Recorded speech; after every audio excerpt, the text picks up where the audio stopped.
Because West Asia is on a brink of an all-out war. Israel has launched waves of drones, missiles at Iran, and that too on the nuclear sites, including Natanz oil refinery in Haifa, Sharon oil depot, and others. This is an unprecedented operation by Israel. Netanyahu has asserted that through proxies and through Iranian intelligence, Tehran tried to kill the President of the United States. He's further added that the US President is a decisive leader and he never took the path that others did, especially when it comes to Tehran's nuclear ambitions. And hence, the Islamic nation views Trump as a #1 threat and wants to eliminate him.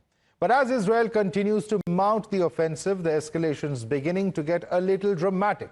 Iran's state-run television channel had to abruptly stop a live broadcast after an Israeli strike in the vicinity. In fact, the impact of the explosion was such that it was seen during the broadcast as the Iranian state television anchor said the studio was filling with dust after the sound of aggression against the homeland, and soon after she's also seen hurrying off the camera.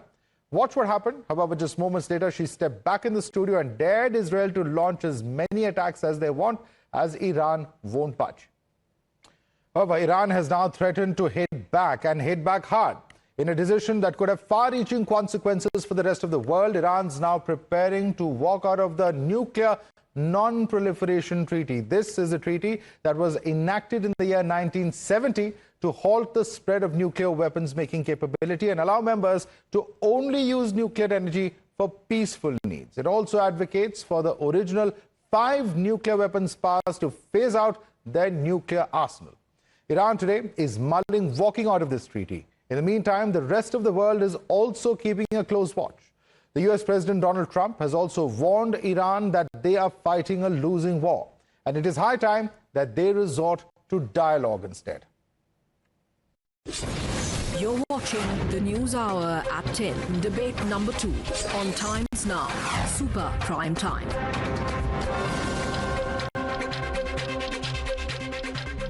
And joining us for more on this is Oren Marmorstein. He is the spokesperson of the Israel Ministry of Foreign Affairs. Thank you so much, Mr. Marmorstein, for joining us here. And let me begin by thanking you, of course, for speaking to us and asking you what your assessment is of where things stand in the Israel-Iran conflict. Thank you. It's good to be here in Times Now. We are in the midst of the operation. Actually, the first stage of the Israel operation was very successful. We managed to create severe damage to the nuclear program of Iran. One needs to understand that Israel operated because of 2 existential threats. The first is the nuclear threat. The most dangerous regime in the world tried to get its hand around the most dangerous weapon in the world, the nuclear weapon. But there is another existential threat that this operation is being done in order to remove it. The second existential threat is the ballistic threat. The Iranian regime was moving closer and closer to capabilities of producing thousands and dozens of thousands of ballistic missiles for Iran. This would be an existential threat for a tiny country like Israel.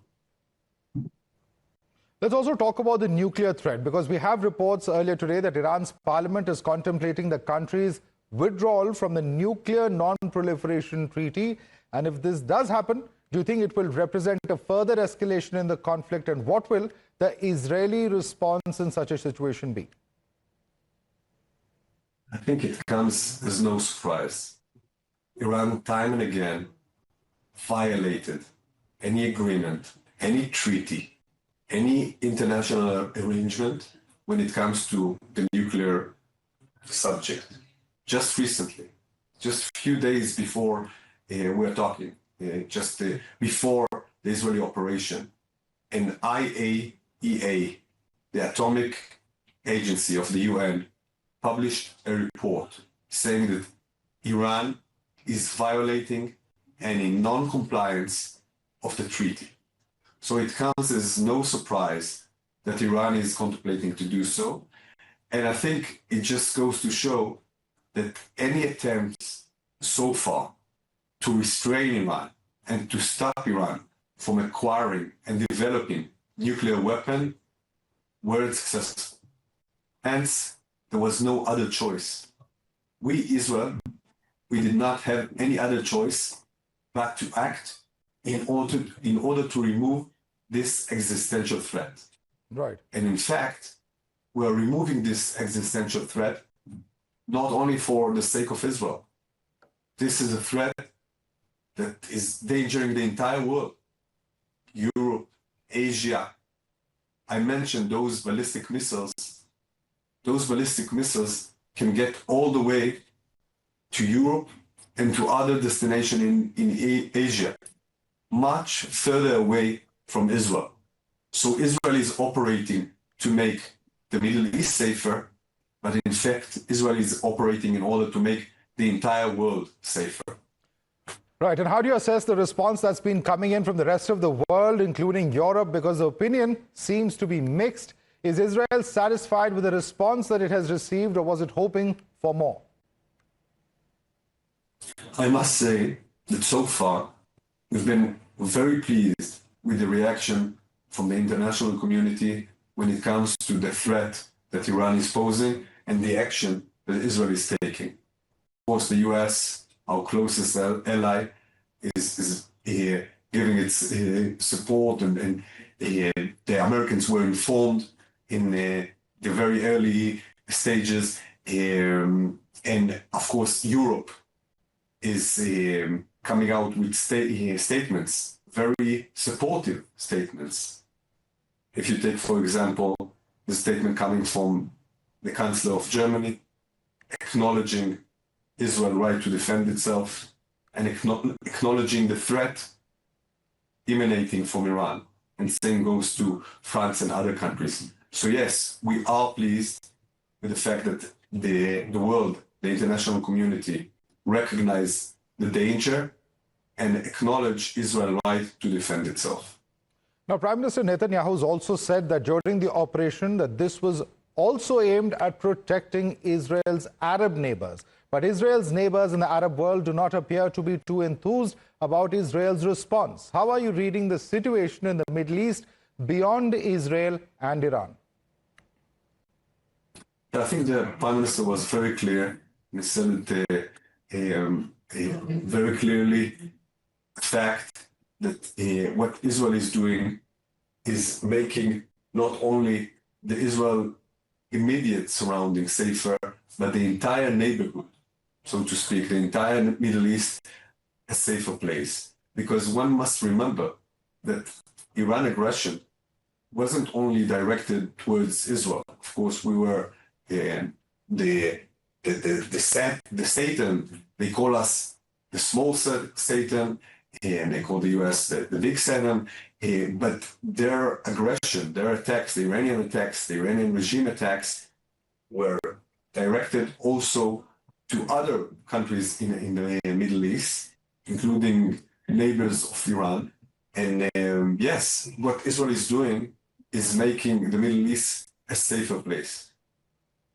All right, and how involved has America been? President Trump has said that he's had nothing to do with your response, and he's been talking about de-escalation.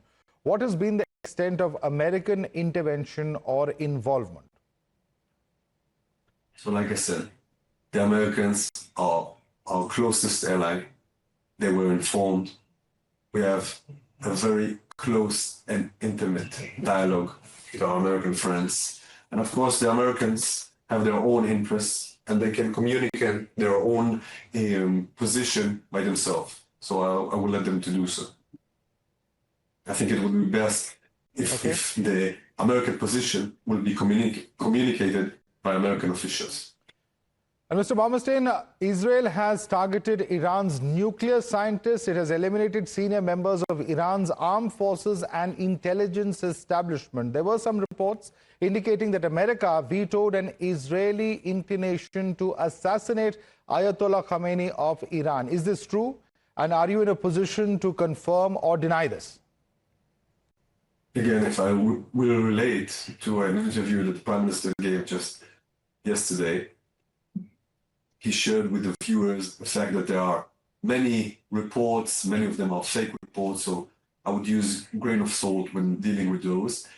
And of course, we're not dealing with the operational programs during primetime television in India.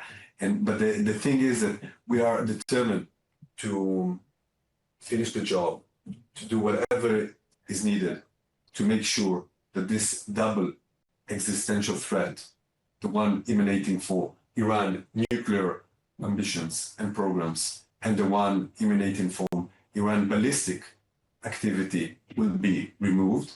But I think you touched upon a very important point, the point that relates to Israel activity that is directed and targeted only to military and military-related objectives. On the other hand, if you take a look what the Iranians are doing, what the Iranian regime is attacking, they are attacking civilians. And that's a world of difference. Unfortunately, 24 civilians were killed, were murdered by Iranian ballistic missiles attack, including children. They're attacking families, they're attacking civilian neighborhoods, and this is the difference between Israel and the Iranian regime. Right. Let me also ask you that you claim that Israel has only targeted military establishments and Iran's military-related objectives, but Iran claims that it has killed more than 400 Iran civilians as far as the Israel attacks are concerned. How do you respond to this? I think it won't be the first time that Iran is not 100% accurate with their reports. And like I said, we are targeting, we are aiming at military targets, military-related objectives. On the other hand, Iran is targeting civilians, killing our civilians. All right, Oren Marmorstein, spokesperson of the Ministry of Foreign Affairs of Israel, I'd like to thank you so much for taking the time out and speaking to us here at Times Now.